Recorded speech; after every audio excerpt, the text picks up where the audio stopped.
Hey everyone, I'm Nicole Forbes with Dennis's 7Ds, and today we are talking about basic pruning information. And this is the time of year where a lot of home gardeners kind of go out and look at all of the growth that our plants have put on in the season, and now we have kind of the instinct to want to take it away. But today we want to talk about tools for pruning, timing of pruning, and different pruning techniques. Always, when you attend a class, there is a blog article or a handout that's a companion piece with lots and lots of information.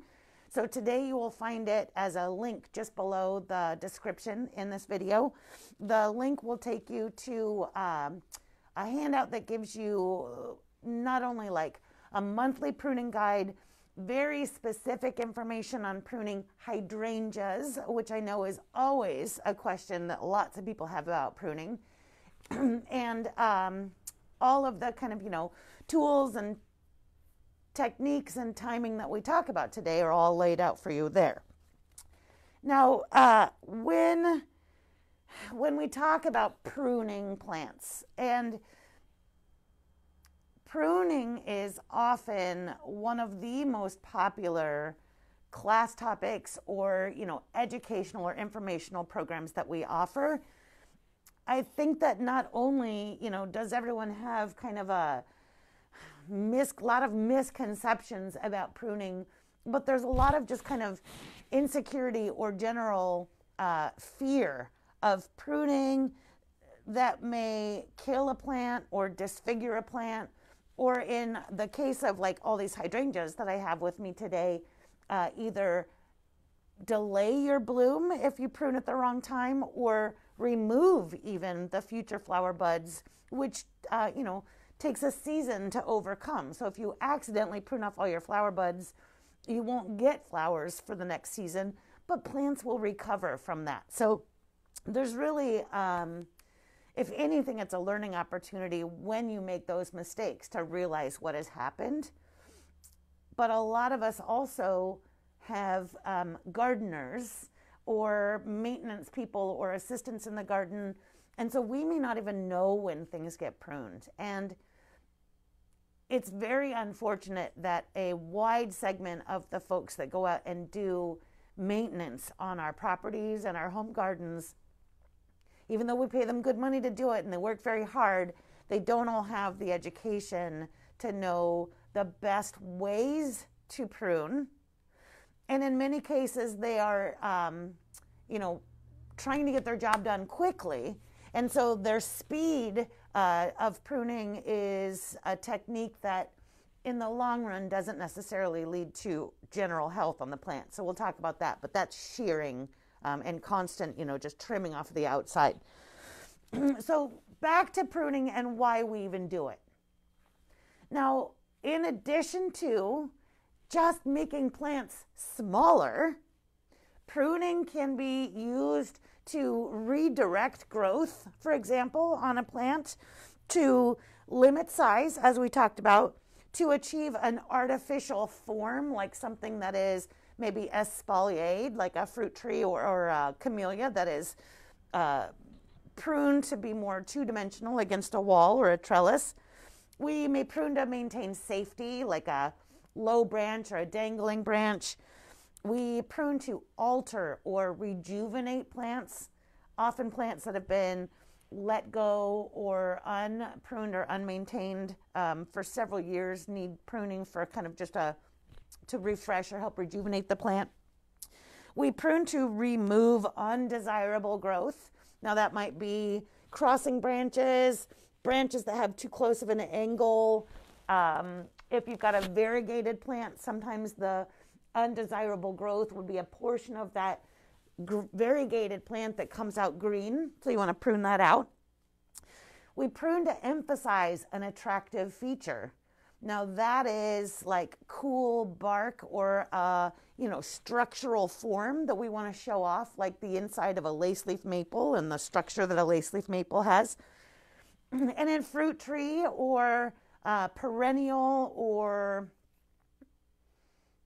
berry production, for example, we prune to increase fruit size or fruit productivity or flower size or flower productivity. So even deadheading, just removing a spent flower, is a form of pruning as well, and that's to promote rebloom or more flowering. So with all of those different reasons that you may go out and prune on plants, it's important when you go out to do pruning that you ask yourself several questions. And one of the most important questions is, why am I doing this? What's my goal in pruning this plant? And if you're constantly just trying to make a plant smaller, then honestly, you've got the wrong plant in the wrong place. And this should be your final pruning, and then fall is a great time to transplant most things. So dig it up and move it somewhere where it can be all it can be and have all the room it wants, and not create this constant dichotomy between growth and making it smaller, growth and making it smaller, and causing you to do extra work. So think about again the main purpose or why you're pruning. The other things as we go into this conversation, the other things to ask yourself when you go out to prune is, what is the plant that I'm pruning? If possible, if you know the name, if you know what it is, that's great. But even like, does it flower and what time of year does it flower can help you to determine whether or not you're pruning at the right time to avoid taking future flower buds off. So does it flower when it flowers? The third question is, what time of year am I going out to do this, and what will the response be on the plant due to the pruning time of year? So we're going to go into, again, that's techniques and timing. But first, tools. Now, basic nursery workers, basic landscapers, carry on their hips kind of at most, for most days and daily pruning, a general pair of hand pruners. These are Felco brand, but they're a style of pruner called a bypass. And it's a bypass because there is a cutting blade that bypasses kind of a cicator style edge. And this sharp blade makes a very sharp cut as it passes that bottom piece. So it needs to be nice and tight, kind of like a pair of scissors. But there's only one blade. This bottom piece is not sharpened, and it makes a clean cut as it passes that bottom piece. So a bypass pair of pruners is fantastic. But the other style of hand pruners that you will occasionally see is called anvil style. And an anvil style, and sorry, this is a very old and dull pair, but an anvil style has a sharpened blade and a flat piece that the blade lands down on like a hammer on an anvil. And so that flat piece snips and the blade gives it a nice clean cut. But the difference with the anvil style pruner and the bypass is often you get a cleaner cut on bypass pruners, especially when you're working with woody material. Often bypass pruners just don't make it all the way through that last kind of edge of bark, and sometimes you have a peel on your wound. So bypass pruners or anvil style pruners, kind of depends on what you're comfortable with. Often the anvil style pruners also have a ratcheting element.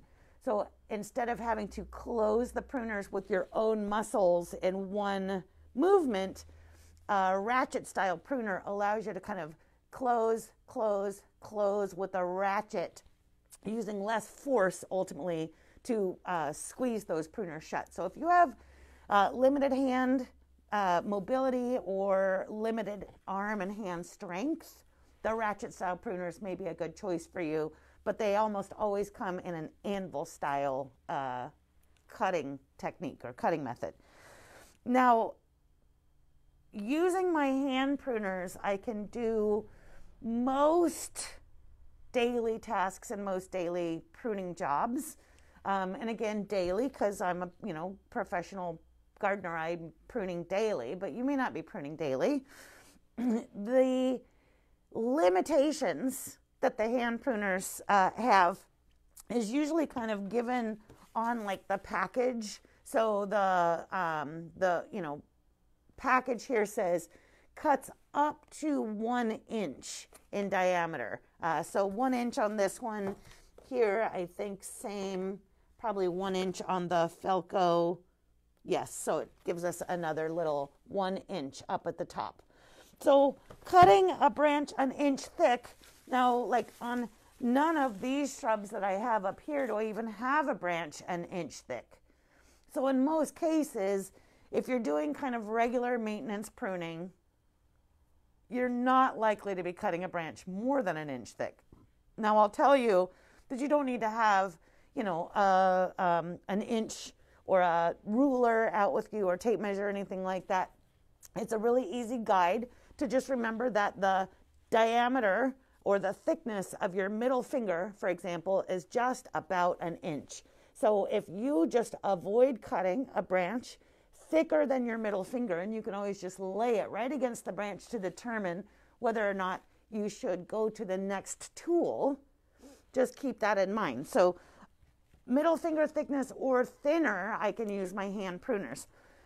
But when we get into a thicker diameter branch beyond that inch, if I cut that with my hand pruners, and I'm not saying that you can't do it, but you find that you'll squeeze and then you have to like squeeze with the other hand and use a lot of force to try to get that cut to go through. And what that does is it pushes the blade and the cicator apart so that it's no longer making a really close pass between the two. And that begins to lessen the clean cut, or kind of take away that clean cut as those blades come apart. So fortunately, on something like the Felco blades, there is the ability to bring those two pieces closer together again. So we do have a kind of a tune-up ability on these pruners, one reason why we love them so much. We also, on most hand pruners, have a very rudimentary spring that helps to, bring those little levels, bring the handles back and forth together. But the springs can get rusty and build up a lot of resistance if you prune out in the rain or you leave them in the dirt. And so if you're opening and closing your pruners and you feel a lot of grit and kind of build up in that spring, in many cases the spring is easily removed and easily replaced.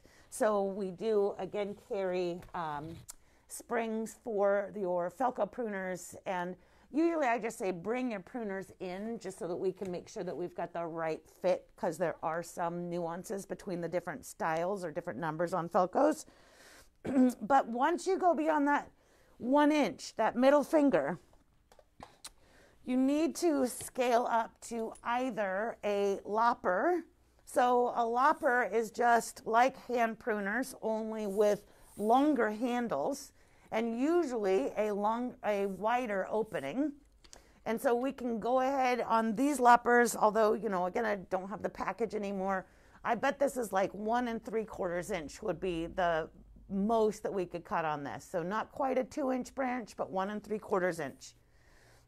The length of handles on loppers, some will be more like 14 inches. I have a 12-inch, a 14-inch. There's 18-inch pair. The length only eases the amount of strength that you need to use, so they give you better leverage and you don't have to use quite as much arm or upper body strength to make those cuts. And then, of course, the longer the handles, the easier it is to get into a tree canopy or prune deep into a shrub without having to get your whole body in there, for example, with your hand pruners. So the length of the handle can help and make some differences. But again, we've got a limit on the loppers.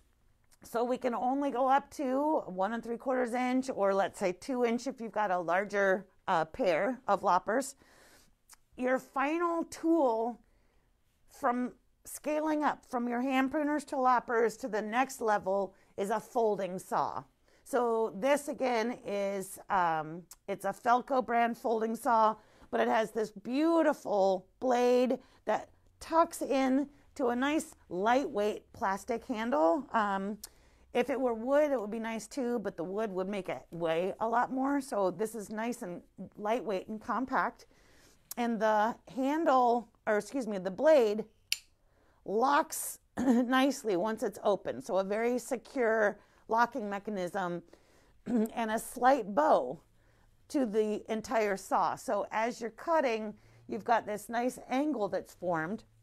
And the teeth of this pruning saw are extremely sharp. In fact, again, it's not going to come through on camera, but the blade of each tooth is sharpened on both sides, which means that if I'm cutting in both. So every time I move the saw, I'm cutting in each direction, rather than teeth that are only sharpened on the backside. So you cut and then push the saw back through and cut again. We cut and cut and cut and cut. This blade can cut a branch up to 4 inches in diameter. And as we get into that discussion a little bit more, 4 inches is really the limit to what you should be pruning in most cases in general. So a diameter branch beyond 4 inches is much slower to heal or to recover or even kind of to scar over. So we usually want to, be preemptive when it comes to pruning something that we may later down the line be pruning once it's gotten to be a big diameter. But the pruning saw makes you feel like a champ when you saw through a branch. I mean, you think, this is going to take me all day. And before long, you're holding the branch, the severed branch in your hand, and you feel like some sort of superhero with your folding saw. So there are, as I mentioned, there's a wooden handle, more kind of classic folding saw. This is an 8-inch blade. It has a wing nut that you use to secure the blade in place. I find that the wing nut makes me a little bit nervous. It's not always as secure as this lock mechanism and unlock mechanism, so this makes me feel really comfortable. But either way, again, it's a little bit more, it's probably half the price as the wooden saw versus the Felco saw. So really important to have the right tools to do your job. If I had to choose 2 instead of 3 pruning tools, I would probably settle with my pruning saw and my hand pruners, and I could get just about any job done. So between those two, the Loppers might be considered a luxury, but really, if I'm not restricted in my tools, I prefer to go out and do my pruning with all 3 types. Now, the blades on pruners are meant to, one of the reasons why we love the Felcos so much is that almost all of the pieces are replaceable. And the blade specifically is of a steel that holds its blade well, holds its edge well, and is able to be sharpened. So we also have sharpening stones that you might have just like a kitchen stone as well, but you use a pretty fine or smooth sharpening stone. This is a ceramic style stone, but we have as well kind of a nice, this is a Corona style metal sharpening tool that works as a honer as well as a sharpener. And when we sharpen, and again, you've got really good instructions on sharpening that come in the inside of the package on Felcos. So they're like Swiss made. You've got all of these pictorial, I think there's like 5 languages, maybe 6 even, but the degree of angle that you use on that blade for sharpening is all really easily outlined in these packages. But my little sharpening stone and my little 25-year-old pair of pruners, so again, they live forever. You just replace the blades as they get older. This is one of those things that because I regularly prune, I sharpen my blade on a pretty regular basis. I use a little bit of saliva as kind of a lube. So I'm going to get a little saliva here. And that helps to lubricate the blade. And then I can use my sharpening stone. In this case, it's at about a 23-degree angle on the beveled or blade edge of the pruners. And it starts to bring that edge up pretty quickly. You don't have to use a lot of pressure. It's just a repeated motion with that pruning stone. And like I said, this is one of the ceramic stones. So I go all the way in, make sure that I'm going up to the tip and sharpening the tip. You can see the color change. I can see the color change at least. And then I flip it over, and on the back side, there's no bevel on this edge of the blade, but I just want to use a 5-degree angle and just rub any little metal spurs that have come off from the edge as I prune the other side. So I just kind of smooth that edge. Sometimes I will also use my stone to get gunk out of the cicator part, but I just actually cleaned them with alcohol wipes. So there was a lot of scum on there, and I didn't want to put my pruners on camera being so dirty. So this is as clean as I get at the moment. But nice regular sharpening keeps your tools in high functioning order, and then you don't have to use so much stress or strain when you're pruning. The other thing about most pruners and Felcos, Coronas is that because that blade is soft so that it can bring an edge back up, we want to avoid using it to cut things like wire. But down in the very bottom of the blade, this little groove that you see behind my finger, that little notch or groove is a wire cutting groove. So if you do have tie with wire or wire in a wreath or something, you bring that wire all the way down to the groove, and then you make your cut there, and you cut through the groove instead of cutting up onto your harder blade. So again, just a hidden little secret in the hand pruners that you might have had for years and years and not notice that you've got a little wire cutter in there. Now, when we talk about pruning terms, and I guess we probably don't talk about pruning terms, but when you read about pruning, you will read some pruning terms. Today on my way to work, I passed a Walgreens, and the Walgreens landscape crew was out trimming some of the landscape shrubs that they had near the fence. And I don't have the tool that the Walgreens landscape crew was using, but it looked like a giant electric chainsaw for hedges, and he was just going brrr, brrr, brrr, and mowing the top and side. By the time I passed, the back side of the shrub he had worked on was completely flat. He had left about a foot or 18 inches from the fence, which, I'm sure he had, orders to clear it off of the fence. But all of that shaving of the shrub that he was doing was a type of cut. I mean, you could call it shearing, but we also call it heading back. So a heading back cut, this is a blueberry, for example. A heading back cut on a blueberry bush would simply be snipping off growth on the end of one of the little branches. Now, when a branch is headed back, often from the cut, you have two new sprouts that grow. So instead of where it was one single branch, now where we've cut it, we have a forking or a denser growth pattern. Heading back is most common and commonly done by our landscapers that are in a hurry, trying to be efficient and effective with their time. In most cases, all they're trying to do is make plants smaller because of view lines or safety or, long-term just kind of aesthetics. But generally, constant heading back, constant shearing of most plants will set them up to only really be able to be maintained in that technique or through shearing. So constant trimming or shearing off of the outside builds that density of the branches. So as I mentioned, we cut it, it forks. We cut it again, it's going to fork again.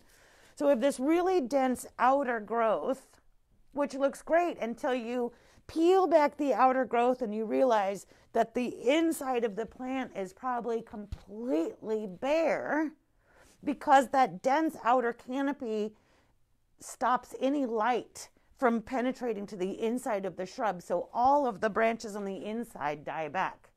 Now, if you ever then want to take that sheared plant or headed back plant and really do severe pruning on it, you take the outer layer off and you've just got no growth on the inside. So of course that limits your ability to do rejuvenation pruning on it. But heading back is what we commonly do when we just go out and start randomly pruning long or dangling branches. We're just trying to make things smaller. Now the other most common cut, aside from heading back or shearing, and shearing is even sometimes with those hedge pruners, they look almost like giant scissors and they just kind of, snip, snip, snip, think Edward Scissorhands, big blades, great for boxwood hedges and more long screens and hedges, but most plants do not want to be sheared or look good as being sheared. The third type is a thinning cut. So heading back, shearing, and thinning cuts. Now a thinning cut, go back to my blueberry.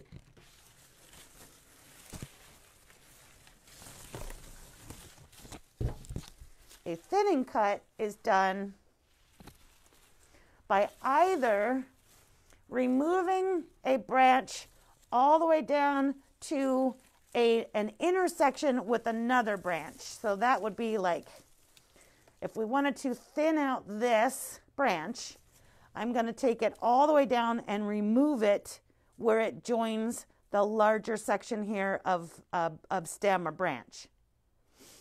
Thinning cut may also be removing a branch all the way down to the ground. Now, thinning cuts are meant to remove maybe old, non-productive wood, to take a crossing branch or a branch with a poor angle and try to correct the form or the shape of the plant over time. Thinning cuts remove that branch. Now, that will also stimulate new growth on dormant buds on the plant, but a thinning cut doesn't have the same forking or density response that a heading back style cut tends to have. Now, if you look at these two branch samples, I think that again, that'll help illustrate this point. So these are two different sucker type growth plants that come from an Italian prune that has been cut down long ago. The tree no longer exists, but the roots themselves in a kind of unmaintained alley area are able to continually send up new growth from the dormant roots or from the roots that are still in the ground. This single sucker piece has come straight up out of the ground and has been unpruned. And so with no pruning at all, it's just grown straight up with a single stalk. And up at the very top is the top growth that wants to continue to grow straight up. So with no interruption, in many cases, that's what plants will do to get some height, to kind of claim a piece of land, piece of sky, and then eventually they will start to branch out themselves. And I'll explain that why in a minute. The same plant here has been pruned several times. And if I remove some of this growth, you can even see where it was pruned. So here you see the remnants of a cut, and over here you also see the remnants of a cut. Now these cuts, when that was cut, that stimulated this little bud to grow, this bud to grow, and then it also allowed this lower bud just below the cut, one bud below the cut, to also start to grow. So as opposed to the unpruned, undisturbed piece, this piece has been altered by being pruned here probably last year, and now what we see is, again, kind of the same response, unaltered growth from there. This one too, it branched a little bit, but now we've got that single straight whip. What's going on inside the plant when you prune it is important to know, because when we go in and cut stuff, we're changing like the organization within the plant. Plants have a natural kind of organization, as I mentioned, or tendency. They grow from the tip. They don't grow from the base. They tend to grow from the tip. And the tip of this, I'll pull a leaf or two off so you can see closer. The tip of this branch has a bud at the growth point, and then another bud here, and then you can see kind of the way that the buds are organized down the stem. They're sort of radial on the stem so that they don't all come out from one side.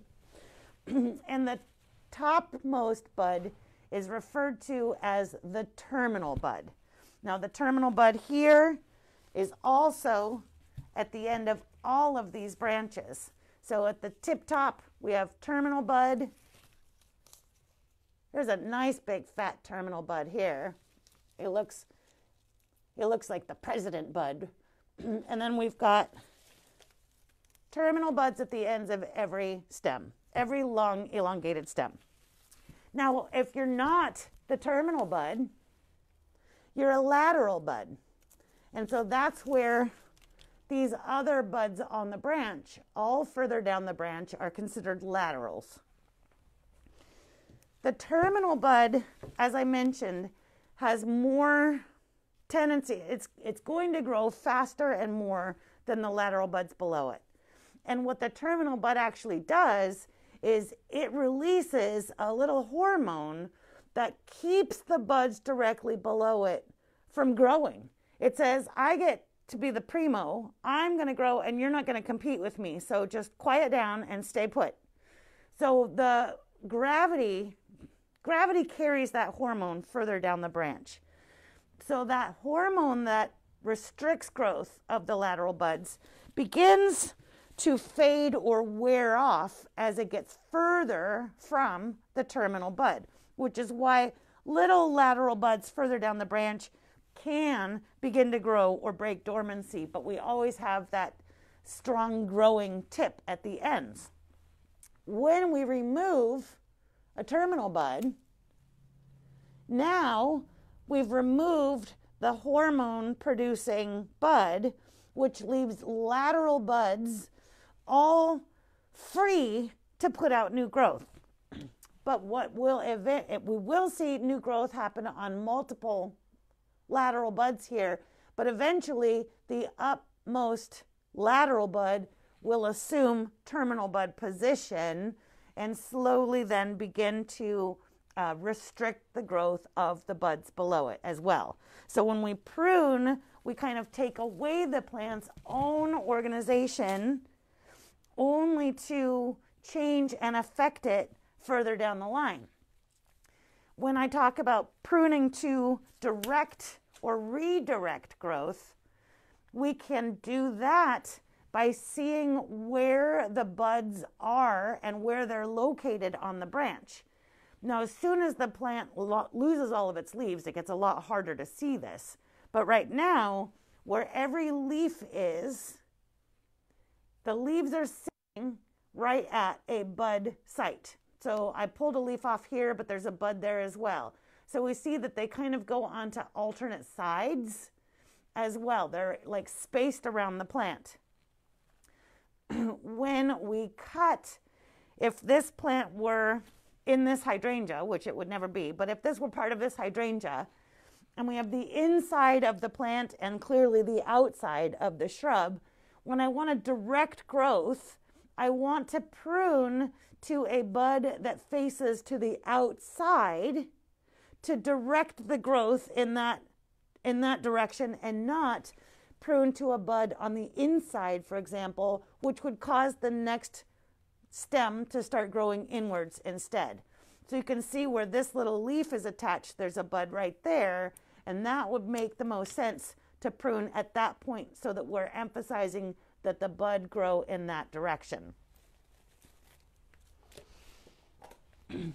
When we go out to prune on a plant as well, at the ends or tips of most branches is where the flower buds will be. Now, certain plants bloom on new growth or the growth that they put out this season, and then other plants, trees and shrubs, tend to flower on old wood or previous year's growth. Now, you can take that a little bit further by also saying that the early spring blooming plants are blooming on previous year's growth or previous year's wood, old wood. Summer blooming and even late summer into fall blooming plants in most cases are blooming off of the current year's growth or new wood. Now, I also mention that because if we go out this time of year to prune, there are a lot of our spring blooming plants that have already put their flower buds out. They've already started working on 2022 flowers, and they're out at the tips. So if we go along and again do a lot of just happy heading back, snipping off the top, just giving everybody a nice haircut, we may inadvertently take all of the flower buds off for the future. So this is why you ask yourself, what is it that I'm pruning, or at the bare minimum, when did it bloom? Now you'll see on the handout piece, we've got a pruning calendar, and we talk about shrubs that flower on previous year's wood. So they should be pruned after they're finished blooming. So all of those early spring flowering plants, rhododendrons, azaleas, lilacs, quince, forsythia, all of those should be pruned right after they finish blooming in spring. The shrubs that flower late in the growing season are blooming on the current year's growth. Things like bluebeard or caryopteris, the butterfly bush, buddleia, calicarpa, beautyberry, the list goes on and on. Rosa Sharon, crepe myrtle, these are all blooming on current year's wood, which means that they can be pruned in the spring or even late winter, and then their flowers will form on this year's growth. They can again be pruned before spring growth occurs. There are different responses from the plants if we prune in the winter months or dormant months when they've dropped all their leaves versus pruning in the summer. Now this year a lot of us avoided summer pruning or needed to avoid summer pruning because of the risk of sunburn. And many of us had already June, the heat dome we had in June did damage and burn a lot of our plants, and we were kind of all being cautious about pruning off that damage lest we expose the next underlayer of the plant with such a hot, dry summer that might just go ahead and get burned too. So anytime you're doing summer pruning, you have to think about 10-day forecast, whether or not you're going to kind of expose a layer of foliage on a plant that hasn't been exposed to hot sun. And then if we do have sudden extremes in temperatures, you can see burn. Likewise, in winter, we want to do the same kind of 10-day forecast look and make sure that we're not going to be in like the 20s, or because that can also cause some freeze cracking, and some of the plants that we prune on may kind of ooze sap, and with that extreme temperature condition, again, that's not ideal. So we want to try to look ahead and make sure that we're not going to see extreme heat or cold. And when we prune in the winter months, that form of pruning tends to be stimulative or encourage new growth in plants. So dormant pruning, when they're sticks and they're sleeping, basically makes the plant wake up with more energy than it had when it went to sleep, because now it has less plant to support. So we see new growth and often, a resurgence of growth on plants that were pruned in the dormant months. Conversely, pruning during the summer tends to restrict the plant's energy, puts it on a little bit of a diet by basically taking away some of its energy supply, and slows growth or controls growth. So on young plants that we want to train and see grow and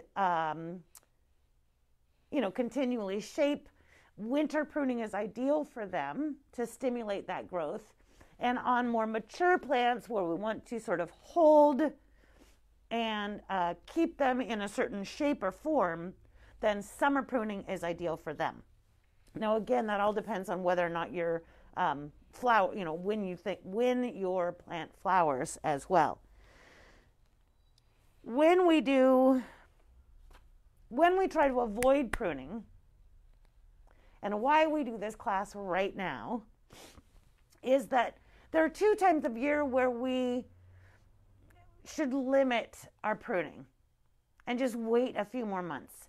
And that is right now. So as we're just seeing the fall color transition on a lot of our trees and shrubs, they're beginning to harvest. So, this plant in its leaves, it produced all kinds of sugars and starches and complex carbohydrates as they were photosynthesizing throughout the spring and summer. And now it's going to collect that material and store it down in its root system to hold it over the winter months. So we don't want to prune it this time of year, not only because that's going to take away some of the energy that the plant has the ability to store for next year, but it's mild, and in many cases, pruning can stimulate the plant to grow. So if it's still mild enough weather and we get a little rain and we do some hard pruning, the plants may begin to regrow and then be nipped by a frost with new growth that's more vulnerable and potentially could be damaged.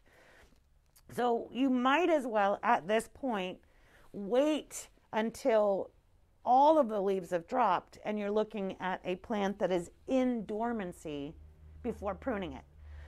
For winter pruning, really that's any time between like November and February. I prefer to wait until more like early to mid-February to do my pruning, because that gets us usually past all of the extreme weather temperatures and all of the low lows. And mid-February is when we're out doing like rose pruning as well. We always talk about sometime between President's Day and Valentine's Day.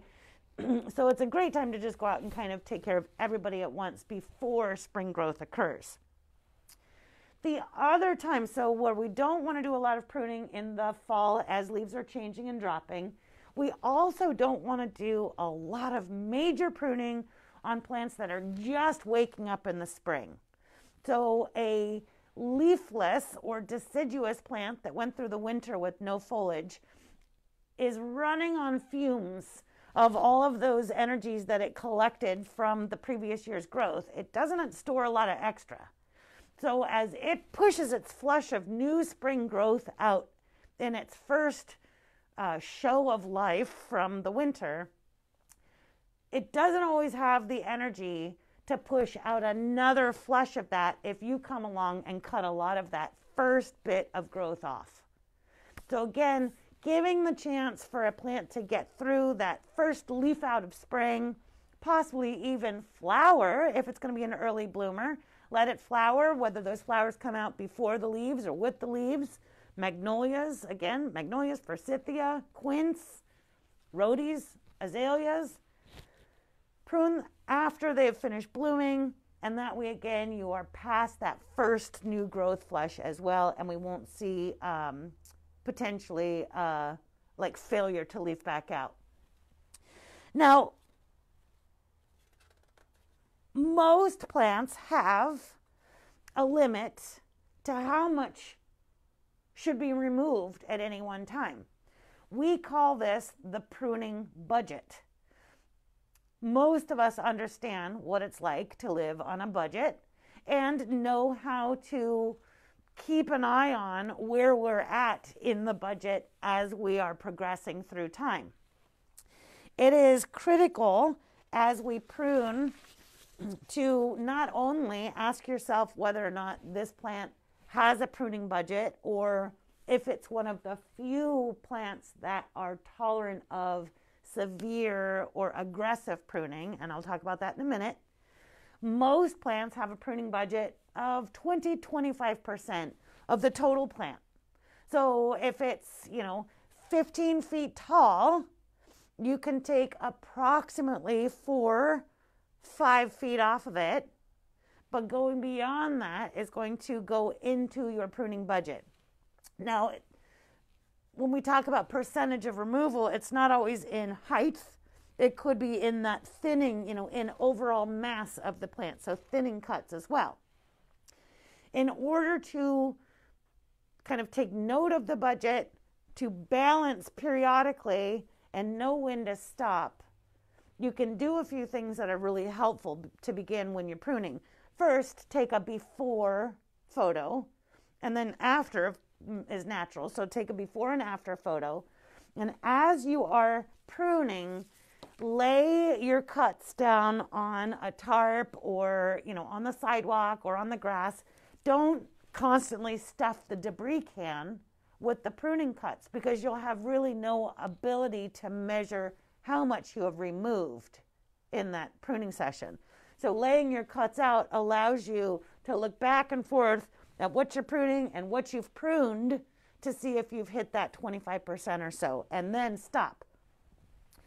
Now, occasionally, well, in many cases, it's hard to stop. We have usually let a plant go well beyond the need to be pruned so that a single season of removing that 20-25% does not achieve the look or the goal that we had. In that case, I recommend marking some future branches so that when you're in there and you really want to prune another branch, you can mark it with a little bit of flagging tape or colored ribbon. Tie it around, maybe low down on a branch, but tie it around the branch that you really, really wanted to cut, but you know that you've gone beyond the budget. And the next season, you can go back and prune those branches first, knowing that, again, you've kept track of and kind of can follow up with that original intent, but you may have forgotten, and the plant may have kind of structurally changed over the year. So easy to just make a few marks. Sometimes that helps you feel proactive and maybe allows you to stop. Now, again, on the handout, you will see a group or list of plants that we never want to cut back beyond the last outer layer of green. So as I'm mentioning, that kind of sheared or, landscape constant haircut from the outside leaves bare wood with no leaves on it in the inside of the plant. In many cases, plants can regenerate from that, but there are several plants that we don't want to cut back into that bare wood. They will not regenerate. Most common is Arbovita, and most of us have a little screen, or many of us have a privacy hedge or screen along our property line of Arbovita. And at one point, maybe we've decided to do that very same thing as the landscaper and just shave off the edge of it where it hits the fence or touches our shed, for example. And when we shave into bare branches on the Arbovita, those bare branches are going to stay that way forever. So we won't see new growth come out of that. So always, again, kind of paying attention to that. In addition, camellias, heather, juniper, and lavender are a few other plants that we just want to avoid cutting into bare wood or beyond the last bit of green, and they just don't tend to rejuvenate from that. On the other hand, there are a whole group of plants that tolerate severe pruning. And severe pruning goes beyond that budget, beyond that 20-25%. You can prune. For severe pruning, you can prune back to a main shape, the main structure. In the case of a twig dogwood or even a barberry, severe pruning could be cutting it to practically the ground level or soil level. But often that type of severe pruning on barberry, twig dogwood will stimulate the roots to send out additional sprouts from the soil around maybe the original plant structure or stem. So where it might have come up out of the ground with one or two stems and branched out, that severe pruning or cutting back to the soil line can stimulate a dozen new stems to come out of the ground around the original plant, creating kind of a thicket effect over time. So being prepared for that effect, if we do that type of severe pruning, is important because, again, when you get in there and do things, you're affecting the plant in ways that you may or may not be prepared to deal with. Shrubs that tolerate severe pruning also include rhododendrons and azaleas. Now, I've got two beautiful, I have an azalea here that is just showing some fall color. So this is Karen, which is actually an evergreen azalea, but it's just colored up with a little bit of kind of blush colors this time of year.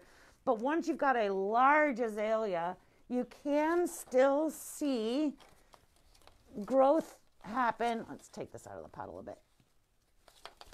Come on. You can see growth happen low down on the plant. So I don't know if you can see this tiny little bud down here is brand new and is about as far down on the plant as possible. So as we cut in, little buds that are dormant on the stems can continue to be stimulated and grow anew. Same with the rhododendron. On rhododendrons, we can cut them severely back down to the main trunk or even close to the ground and see an old mature rhododendron push new growth from the base, from its trunk.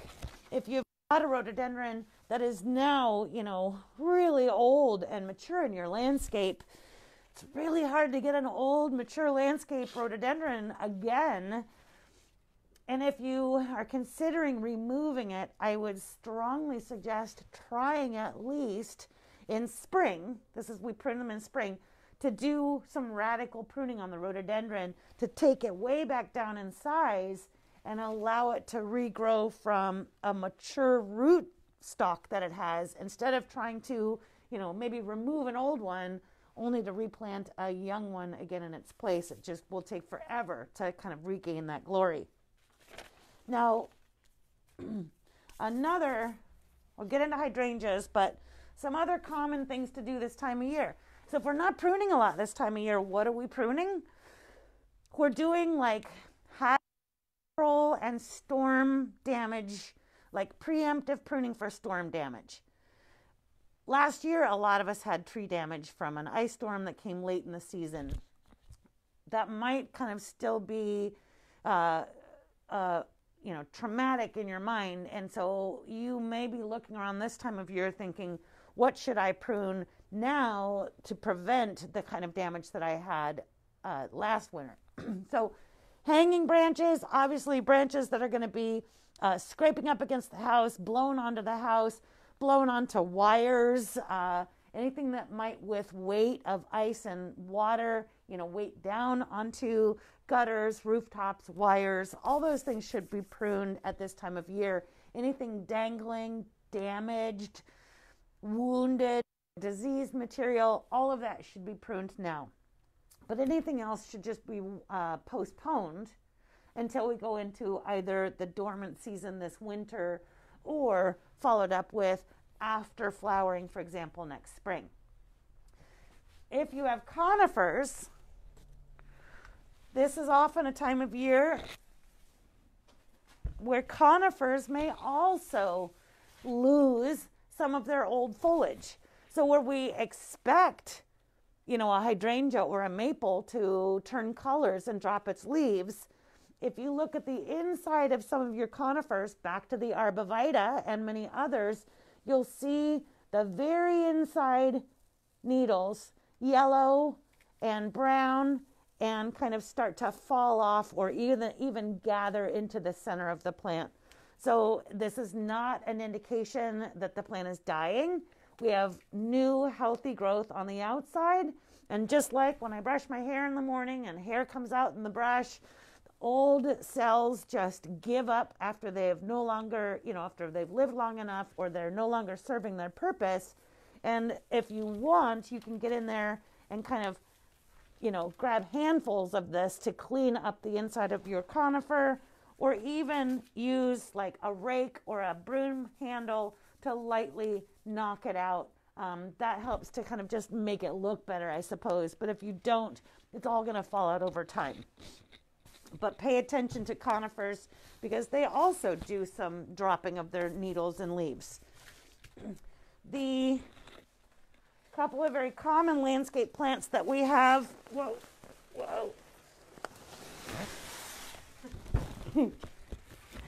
some very common landscape plants in our area that are a little bit tricky to prune, but grow often like crazy and need to be pruned.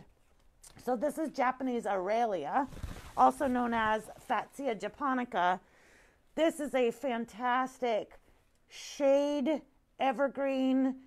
It is drought tolerant. It's got this wonderful big bold tropical leaf. And for us in the Portland metro area, we can grow this in shade, and it's hardy to 10, 20 degrees. So occasionally it can get nipped by winter, but in most cases it's quite hardy because it's growing often in shady or protected spots. But we can easily see this plant get up to 8, 10, even 12 feet tall with these long stalks that don't tend to branch like other plants do. So once we've got this one long stalk, which comes straight out of the ground and is one long stalk, if this becomes too tall for us, we're not going to just go in and chop it somewhere in the middle or prune off the top. This is not a heading back style cut plant at all. The only cut that makes sense on a Japanese Aurelia is to do a thinning cut. So we would take the tallest branch or portion of the plant and we would remove it down at or near the ground level. If you look back at the ground level, you see multiple. There's a short stem, an older woody stem. Here's 2, 3 more. So we've got like a 2 foot, a 6-inch stem, like another maybe foot stem. So you can see that it's pushing new pieces up that will eventually take this type of height. And so by removing this branch, we've shortened the plant but it will stimulate and push new growth from the bottom. So that is something, an easy way to prune on a Japanese Aralia and get that look that you want. And the same goes for heavenly bamboo or nandina.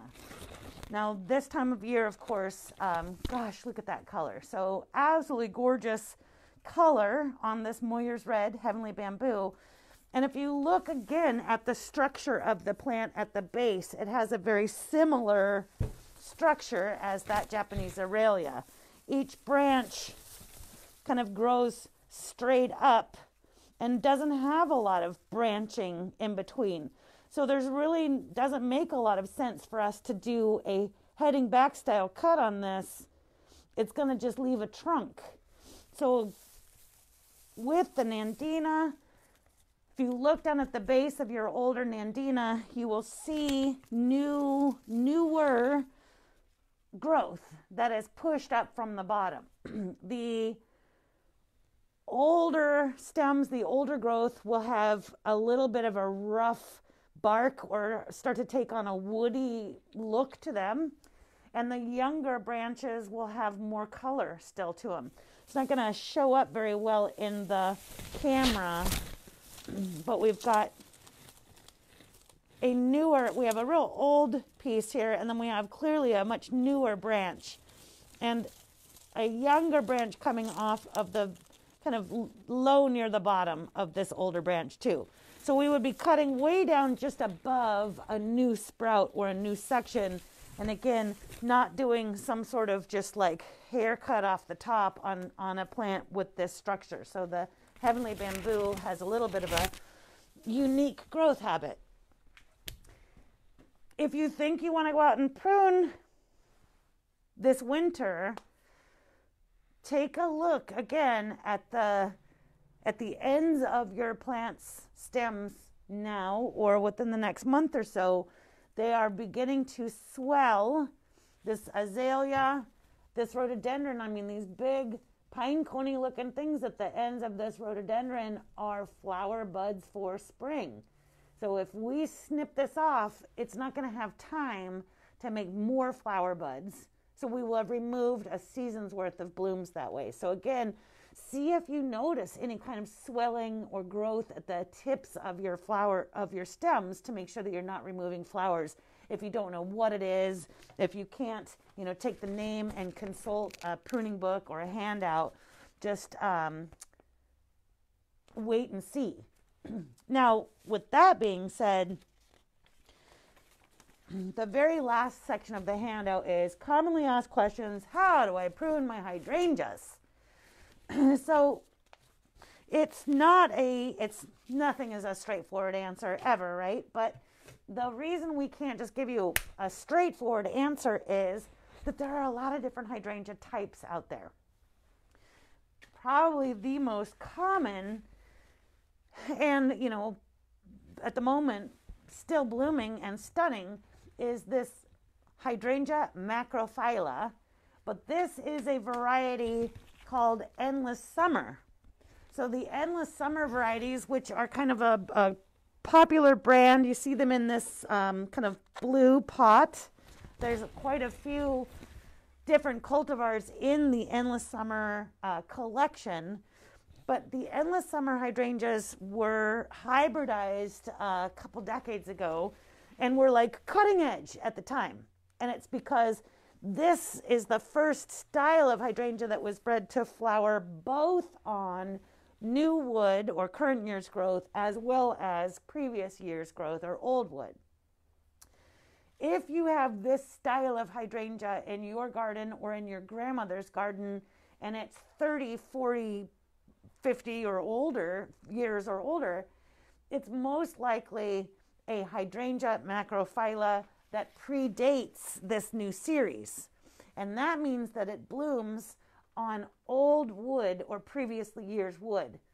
So if we go out and do a lot of early spring pruning on that, we then take away previous year's wood because it hasn't grown new wood yet. And that's where its flower buds were sitting. And often then we say, well, why didn't my hydrangea bloom? It's because it was pruned so hard in early spring. Now this time of year, we can just take a faded flower off by simply deadheading. So we would go down, it's not totally faded, but just to give you an idea, underneath the flower are two sort of smaller leaves directly under the flower.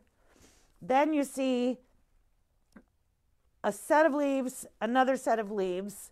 You can go below the small set of leaves and then count 1, 2, and either prune above the second set or above the third set of leaves.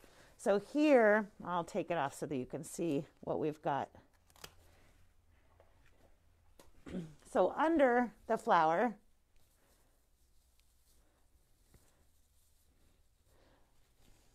let me turn it around. Here's the two smaller leaves. Past those, we count 1 set, 2 sets. Now I could either prune above the second set or above the third set of leaves. And this, I'm going to take them off now. Above the third set of leaves, you can see the buds that most likely have the 2022 flowers in them. So these little buds want to sit there undisturbed. So I took them off to show you, but leaving this on my plant, I would cut it like that instead. So leaving those to be next year's flower buds. So the macrophylla's, the old style versus the new Endless Summer series. Still on the Endless Summers, the recommendation is the less you prune, the more they bloom. But on the macrophylla's, the older ones, again, just deadhead, just take a few of the old flowers off, do some August pruning, and then leave them be. Now the same goes for oak leaf hydrangeas, which also flower on previous year's wood or last year's wood. So this hydrangea quercifolia, gorgeous bloom, or excuse me, gorgeous fall color on it, kind of yucky looking tail end of their blooms. Now I could just snip the flower off, just deadheading. I didn't even take a leaf off, so I just took the flower off, and that's fine.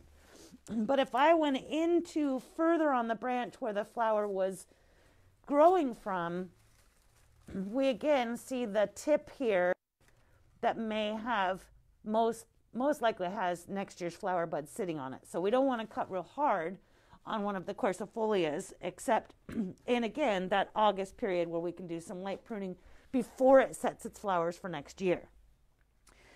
Now blooming on new wood, a lot of the panicle style hydrangeas, so that's limelight, vanilla sundae, strawberry sundae, vanilla strawberry, that's what it's called, quick fire, Annabelle, with our big white flower and the kind of bigger leaves on Annabelle's.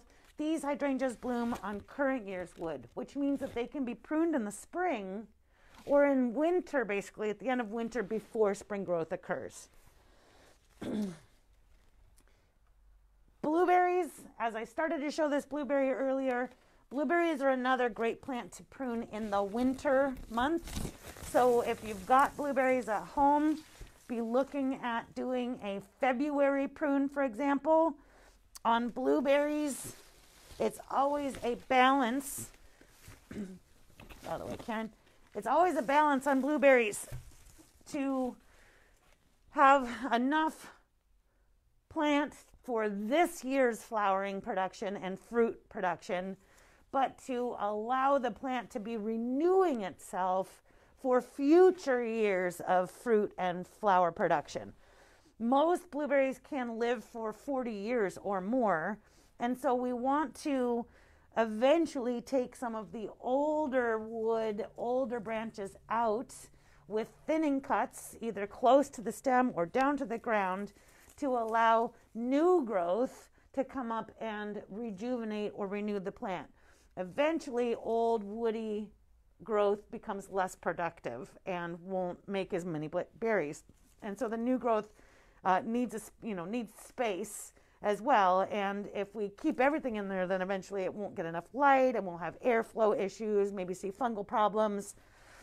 So on a blueberry in the winter, once it's dropped its leaves, on this we can see same kind of concept as the Nandina.